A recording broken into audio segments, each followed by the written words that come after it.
Assalamualaikum warahmatullahi wabarakatuh. Perkenalkan saya Rimania Utari dari kelas S1 Farmasi A kelompok B. Di sini saya akan memaparkan jurnal yang saya ambil mengenai salep mata. Saya menggunakan jurnal internasional dengan judul Ocular Tolerance and In Vitro Release of Chloramphenicol in Prospective Eye Ointment Disease. Sesuai dengan judulnya, sediaan salep mata yang akan saya bahas mengandung zat aktif chloramphenicol. Penelitian ini bertujuan untuk mengetahui basis salep manakah yang dapat dijadikan alternatif basis sediaan salep mata chloramphenicol. Alasan dilakukannya penelitian ini yaitu dikarenakan mengingat chloramphenicol tidak dilepaskan dengan baik dari dasar salep mata resmi eye ointment atau EO, sehingga dibutuhkan basis salep lain yang lebih efektif dan memiliki pelepasan zat aktif chloramphenicol yang baik. Dilakukan penelitian terhadap 5 basis salep, yaitu yang pertama, basis salep mata eye ointment atau EO, basis salep sederhana atau simple ointment atau SO, basis lemak hidro atau hydrous wool fat atau HW, dan sea butter hydro atau hydrous sea butter HS. Seluruh formulasi basis salep diambil dari literatur British Pharmacopoeia atau BP. Sesuai dengan yang telah ditetapkan dalam literatur, yakni chloramphenicol digunakan sebanyak 0,5-1% dalam sediaan menurut Ansel 2008. Chloramphenicol dalam sediaan ini berkhasiat sebagai pengobati infeksi superficial pada mata yang disebabkan oleh bakteri. Chloramphenicol dibuat dalam bentuk sediaan salep mata dikarenakan chloramphenicol sukar larut dalam air. Formulasi dari sediaan yang dibuat yaitu formulasi dari basis salep yang digunakan yaitu pertama, basis salep mata BP atau EO adalah bahan salep mata farmakope Inggris yang standar yang umumnya direkomendasikan untuk digunakan dalam sediaan salep mata. Tetapi, studi yang telah dilakukan di laboratorium menunjukkan bahwa chloramphenicol tidak dilepaskan dengan baik dari basis EO. Kedua, basis salep sederhana atau simple ointment SO. Menurut BP, basis SO memiliki jenis sediaan dasar salep absorpsi. Prosedur pembuatannya yaitu parafin keras dan alkohol dipanaskan pada penanas air. Lemak wol dan parafin lunak putih dicampur dan diaduk sampai semua bahan meleleh.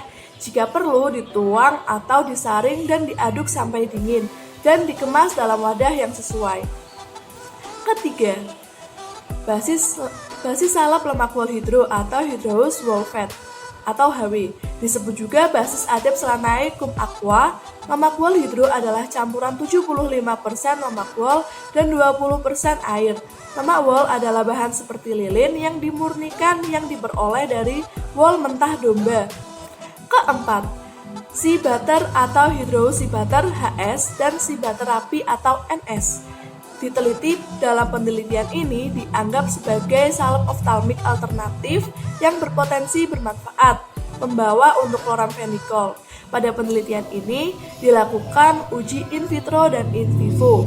Yang pertama, uji jumlah dan profil pelepasan chloramphenicol dari basis salep. Uji ini bertujuan untuk mengetahui jumlah total obat yang dilepaskan dari formulasi salep mata chloramphenicol selama periode pengujian selama 3 jam, tergantung pada dasar salep yang digunakan.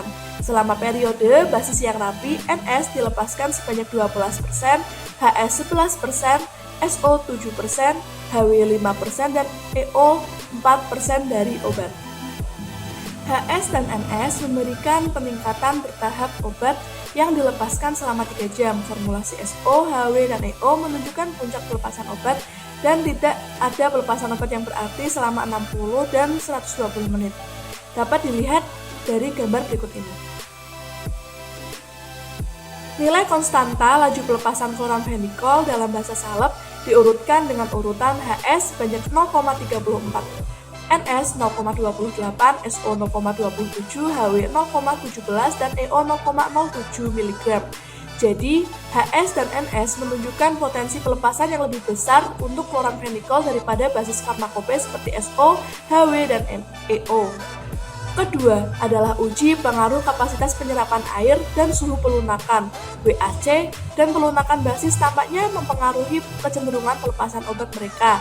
Dengan pengecualian HW, basis HS dan NS melunak pada suhu 37 derajat Celcius dan memiliki nilai WAC yang relatif lebih rendah, menunjukkan kecenderungan lebih besar untuk pelepasan obat chloramphenicol daripada basis EO dan SO dengan suhu pelunakan, dan WAC yang lebih tinggi pada suhu 30 derajat Celcius adalah suhu tubuh rata-rata mamalia dan kondisi uji in vitro. Dimasukkannya surfaktan sebagai komponen salep mata chloramphenicol meningkatkan pelepasan obat dalam formulasi EO dan SO secara selektif.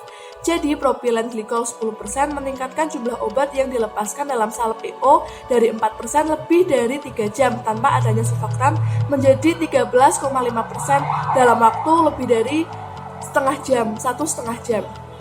Ketika surfaktan ada, ini mewakili lebih dari 3 kali lipat peningkatan kapasitas pelepasan obat dari basis. Demikian pula 10% polisorbat 80 meningkatkan obat yang dilepaskan dalam salep SO dari 7% lebih dari 3 jam tanpa adanya surfaktan menjadi 18,9% dalam 2 jam ketika surfaktan ada, yang mewakili peningkatan lebih dari 2 kali lipat dari potensi dasar yang membebaskan obat. Namun keberadaan propilen glikol dan polisorbat 80% sebagai surfaktan dalam salep SO dan EO masing-masing tidak cukup meningkatkan pelepasan obat. Dapat dilihat dalam tabel berikut ini.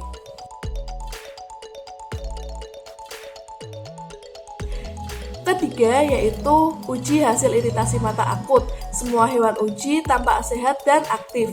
Uji ini dilakukan dengan propilen glikol 10% dan 7 salep yaitu 4 salep rapi EO, SO, HW, dan NS dan salep mata yang dibuat dalam SO, HW, dan NS. Item uji lainnya membebaskan iritasi pada pengukuran berbeda.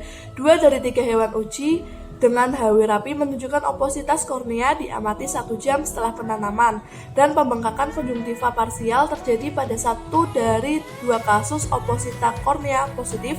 1 dari 3 hewan menunjukkan kemerahan konjungtiva dalam 1 jam pemberian polisorbat 80 10%, chloramphenicol dalam HS dan chloramphenicol dalam salep EO.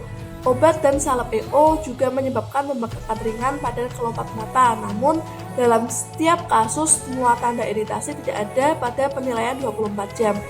Selain dari hasil iritasi mata yang disebutkan di atas, tidak ada tanda-tanda toksisitas berat, efek farmakologis yang merugikan atau perilaku abnormal. Semua item tes terbukti tidak menyebabkan iritasi kecuali HW rapi yang diklasifikasikan sebagai iritan ringan. Penelitian ini memenuhi kebutuhan untuk melakukan pengujian toleransi mata salep mata berbasis BP untuk menyelidiki dan memfasilitasi penerimaan umum sebagai sarana salep oftalmik standar. The in vivo uji kelinci mendekati ke fisiologis mata manusia dan karakteristik anatomi dan respon, maka itu sesuai untuk penelitian. Mekanisme pelepasan obat chloramphenicol dari basis ditentukan sebagai model Higuchi atau terkontrol difusi. Keuntungan dari salep mata dibandingkan larutan untuk mata adalah adanya penambahan waktu kontak antara obat dengan mata. Waktu kontak antara obat dengan mata 2-4 kali lebih besar apabila digunakan salep mata dibandingkan tetes mata. Sedangkan kekurangan salep mata adalah kaburnya pandangan yang terjadi begitu dasar salep meleleh dan menyebar melalui lensa mata menurut Ansel 2008. Kesimpulan dari penelitian ini yaitu formulasi salep mata chloramphenicol dalam 5 basis berbeda dengan tanpa adanya surfaktan yang diteliti dalam penelitian ini semuanya dapat ditoleransi dengan baik dan tidak menyebabkan iritasi pada mata. Satu item yaitu HW rapi memberikan skor iritan mata keseluruhan atau MMTS iritasi ringan. Keempat, dasar salep rapi yang diselidiki secara paralel sebagai alternatif untuk EO menunjukkan kecenderungan lebih besar untuk memberikan obat dari salep daripada EO, dengan NS dan HS menunjukkan potensi tertinggi untuk laju dan tingkat pelepasan obat. WAC dan suhu pelunakan basah tampaknya mempengaruhi kecenderungan pelepasan obatnya, sedangkan keberadaan polisorbat 80 dan dalam formulasi chloramphenicol dalam basis EO tidak cukup untuk meningkatkan pelepasan obat dari basis. Propilen glikol 10% dalam formulasi serupa menyebabkan peningkatan pelepasan obat lebih dari 3 kali lipat. Sekian yang dapat saya sampaikan. Wassalamualaikum warahmatullahi wabarakatuh.